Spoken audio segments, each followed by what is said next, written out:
On September 27, 1945, Emperor Hirohito visited Douglas MacArthur in the United States Embassy in Tokyo. While they were discussing the Japanese war crimes committed, Emperor Hirohito decided to take full responsibility for everything the Japanese did during the war, which MacArthur thought was a very selfish thing to do. So, because of that and everything that would happen if he were to be executed, Emperor Hirohito was pardoned.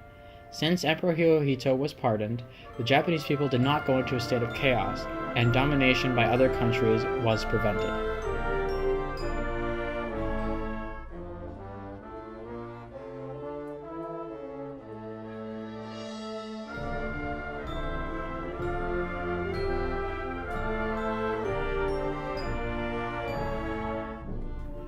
First of all, to fully understand what happened, one needs to understand what it means to be pardoned and what it means to have committed a war crime. A war crime is an act that constitutes a serious violation of the laws of war and gives the rise to an individual criminal responsibility. Examples of war crimes include intentionally killing civilians or prisoners, torturing, destroying civilian property, raping, using child soldiers, and pillaging. A pardon is a government decision to allow a person who has been convicted of a war crime to be free and absolved of that conviction as if they were never convicted. In Emperor Hirohito's case, he would have been sentenced to death if he were convicted, but let's go a little further back than that. The first major Japanese war crime committed was the rape of Nanking. One general was indicted before the International Military Tribunal for the Far East for not taking adequate steps to secure the observance and prevent breaches of the Hague Convention. The second major Japanese war crime committed was the attack on Pearl Harbor. This was a war crime because it was an attack on the citizens and property of a neutral nation with no declaration of war. Another war crime committed by the Japanese was for the forced labor of many Asian citizens, which was a war crime because it is nearly an attack on another semi-neutral nation without explicit warnings. Emperor Hirohito must also be spoken about to understand why he did all that he did. He was born on April 9th of 1901 in Oyama Palace, Tokyo. Because he was to become an emperor one day, he had vigorous education in military and religious practices. He became emperor when his father died in December of 1926. He became into power at a bad time because there were recently a lot of political assassination attempts and rising militarism in Japan, which could possibly lead to a revolt. In 1940, Hirohito signed the Tripartite Act with Germany and Italy. A year later, Pearl Harbor was bombed. Even though Hirohito and his men thought victory in World War II was unlikely, they fought to the end and until the atom bombs were dropped, which demonstrates his resilience and determination. But his determination was not enough because he lost the war and announced his surrender during a radio broadcast called the Jewel Voice in 1945 due to large amounts of casualties and destructions. He was pardoned later that year and died on January 7th of 1989 and spent 64 years on the throne, the longest of any Japanese emperor. So how and why was the Emperor Hirohito pardoned and how did it affect Japan? The Jewel Voice broadcast is a radio broadcast that was played on August 15th of 1945 where Hirohito read out the imperial rescript of the termination of the war.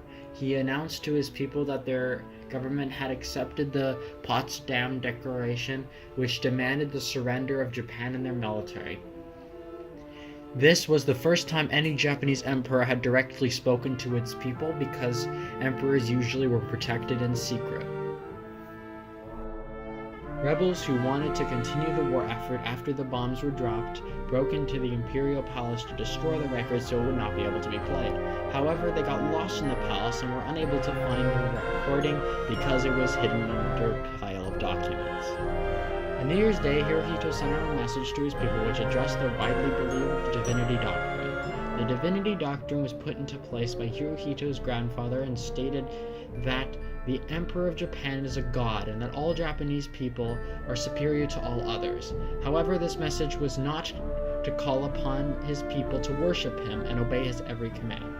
Instead, he openly admitted that he was not divine and called upon the nation to eliminate the evils of his past. This action became a shock to many, but most of the Japanese either didn't see the message or didn't believe it to be true. The belief of divinity was still held onto even when Hirohito met MacArthur at the US Embassy in Tokyo. Since the Japanese people still believed Hirohito to be a god, he was portrayed to be very tall and above everyone else in all media. Whenever a Japanese photographer took a picture of Hirohito, he was taken at such an angle to make him look taller or larger. Before the meeting with MacArthur, both of the men took a picture together. This picture was taken by an American photographer named Gaetano Feolance.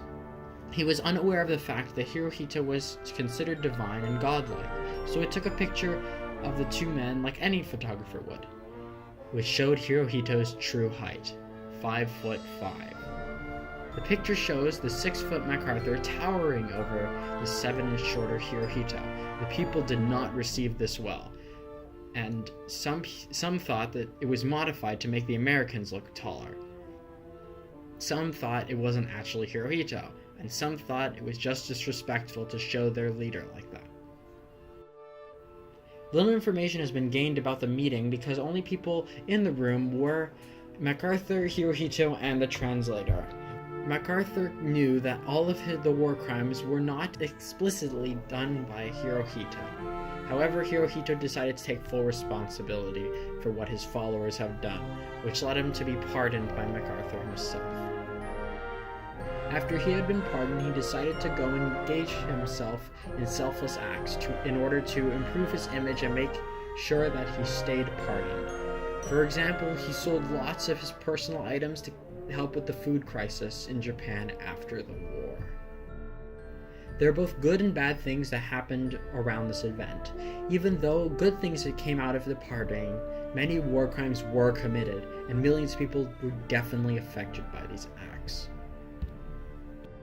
Hirohito being pardoned prevented any sort of bad situations that could have come out of the loss of a country's government. These situations include being taken over by a nearby country, which is reasonable to think because Japan would have been in chaos because of the people's beliefs about him and the lack of a government.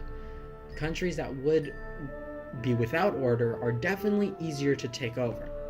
And even though we don't know if it would have happened, Hirohito being pardoned prevented anything like that from happening easily. Since Hirohito was spared, Japan was able to stay a working country and produced many of the cars, game consoles, and other high-tech items that we use each day. Japan is now a thriving country because of a meeting that two important men had after World War II.